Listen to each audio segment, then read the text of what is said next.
গঠনের ষড়যন্ত্র হচ্ছে। আমাদের উলামায়ে কেরাম নবী করিম সাল্লাল্লাহু আলাইহি ওয়াসাল্লাম যে হাদিসে বলেছেন ইত্তাকু ফিরাসাতাল মুমিন ফাইন্নাহু ইয়ানজুরু বিনুরিল্লাহ, আমাদের বুজুর্গানে কেরাম আমাদেরকে 90 এর দশকে এনজিও বিরোধী স্লোগানের কথা বলেছেন, এনজিওদের বিরুদ্ধে এনজিওদের ষড়যন্ত্রের কথা বলেছেন। আমরা দেখেছি কিছুদিন আগে বাংলাদেশের মাননীয় প্রধানমন্ত্রী তিনিও বলছেন পার্বত্য চট্টগ্রাম কেন্দ্রিক একটা খ্রিস্ট রাজ্য গঠনের ষড়যন্ত্র হচ্ছে।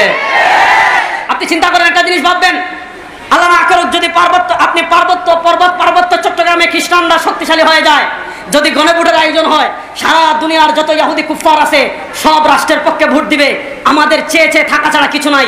যদি পার্বত্য চট্টগ্রামে খ্রিস্ট রাজ্য হয়ে যায়, চট্টগ্রাম এক সময় থাকবে না, বাংলাদেশও এক সময় থাকবে না। ফিলিস্তিনের যেই পরিণতি হয়েছে ওই পরিণতি আমাদের হবে। আমরা ওই দিনও বলেছি, আজকেও বলি, এটা পূর্ব তৈমুর নয়, এটা বাংলাদেশ। আপনি ভালো করে মনে রাখবেন, এটা ভারত নয়, এটা বাংলাদেশ। এই মানচিত্রের উপরে কেউ যদি হাত তুলতে চায়, সেই হাতকে আমরা ভেঙে দেব। এই মানচিত্রের দিকে যদি কেউ চোখ তুলে, সেই চোখকে আমরা ছেড়ে ফেলবো ইনশাআল্লাহ। সুতরাং কথা শেষ, ভালো করে বুঝেন। এই কথা বলে আমি শেষ করছি। আমাদের দেশকেন্দ্রিক ষড়যন্ত্র হচ্ছে, আমাদের দেশকে ফিলিস্তিন বানানোর ষড়যন্ত্র হচ্ছে। আর এই যে পূর্ব তৈমুর কেন্দ্রিক যে রাষ্ট্র গঠনের যে ষড়যন্ত্র, এই ষড়যন্ত্রটার পিছনে যে নামগুলো লুকিয়ে আছে, এই নাম হলো এনজিও, আর এদের সবগুলার গডফাদার হলো ব্র্যাক। আপনি এলজিবিটির কথা বলেন, আপনি খ্রিস্ট রাজ্য প্রতিষ্ঠার কথা বলেন, আপনি বাংলাদেশের সমকামিতার কথা বলেন, ট্রান্সজেন্ডারের কথা বলেন।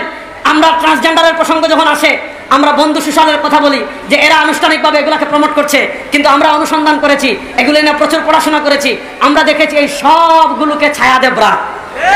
সুতরাং একটা কথা পরিষ্কার ভাষায় আমরা বলি যে আপনি যদি আমাদের দেশকে নিয়ে ষড়যন্ত্র করেন, পার্বত্য চট্টগ্রামকে আলাদা করার ষড়যন্ত্র করেন, বাংলাদেশের তাওহীদ জনতা আঙ্গুল চুষবে।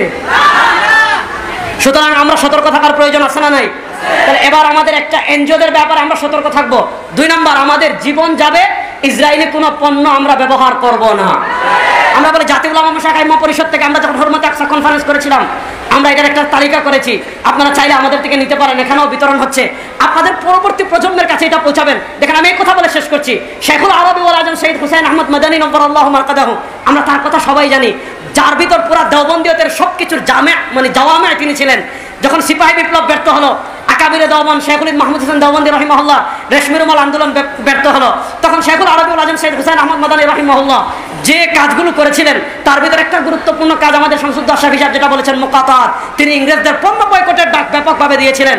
এটার প্রভাব পড়েছিল আমাদের যুবক ভাইরা যারা আছো, স্কুলে যারা পড়ো, ভার্সিটিতে যারা পড়ো, অন্তত ইসলামকে যারা হৃদয় লালন করো, আমি আপনাদের কাছে অনুরোধ করে যাব, আপনারা ক্যাম্পেইন করেন। এই কাজ শুধু ইসলামী আন্দোলনের না, এই কাজ শুধু জাতীয় উলামা শাখায় পরিষদের না, এই কাজ শুধু হেফাজতে ইসলামের না, এই কাজ আমাদের প্রত্যেকের সবার। আমরা আমাদের প্রত্যেকের ঘরে ঘরে এই বার্তা পৌঁছাই দেব, আমার ঘরের সবাই মরতে পারে, ইসরায়েলি আমরা কোনো পণ্য ব্যবহার করব না।